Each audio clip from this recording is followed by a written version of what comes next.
سورہ بقرہ کی آیت نمبر 11 اللہ پاک فرماتے ہیں وَإِذَا قِيلَ لَهُمْ، اور جب ان سے یہ کہا جاتا ہے لا تفسدوا، کہ فساد مت کرو فی الارض، زمین میں، قالوا، تو وہ کہتے ہیں انما، بے شک، نحن، ہم، مسلمون، ہم تو اصلاح کرنے والے ہیں۔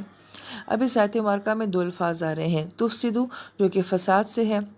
اور مصلحون جو کہ صلاح یا اصلاح سے ہے۔ فساد عربی زبان میں کہا جاتا ہے کہ کسی زمین کا اپنی فصل نہ دینا، کھیتی نہ دینا، پھل نہ دینا۔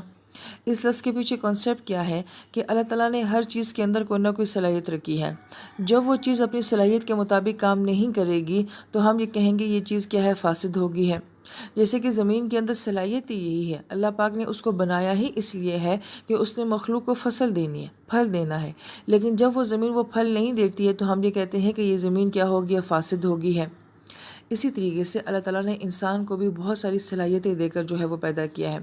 لیکن جب انسان ان صلاحیتوں کو خیر کے کاموں میں استعمال نہیں کرتا، منفی کاموں میں استعمال کرتا ہے، تو ہم یہ کہتے ہیں کہ یہ انسان کیا ہے، یہ فساد کرنے والا انسان ہے، یہ فاسد انسان ہے۔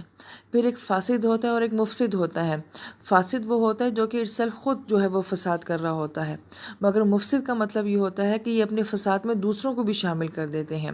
لہٰذا یہ مدینہ کے منافقین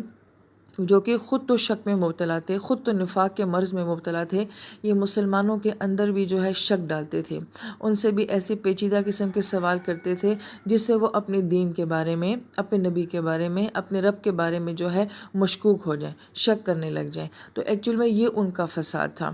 لیکن جب ان کو یہ کہا جاتا تھا تو وہ کہتے تھے کہ ہم تو مصلحون ہیں۔ مصلحون لفظ جو ہے وہ صلح سے ہے، صاد، لام اور ہا، اس کا مطلب صلح کرنا بھی ہوتا ہے، صلاحیت کا ہونا بھی ہوتا ہے، اور کسی چیز کو توڑ کر ٹھیک کرنا جو ہوتا ہے اس کو اصلاح کہا جاتا ہے۔ تو یہ کہتے تھے جب بھی کبھی ان سے ان کے کسی فساد کی بات کی جاتی تو وہ کہتے تھے کہ نہیں، ہم فساد نہیں کر رہے، دراصل میں ہم تو اصلاح کر رہے ہیں، ہم اس خراب معاملے کو ٹھیک کرنے کی کوشش کر رہے ہیں۔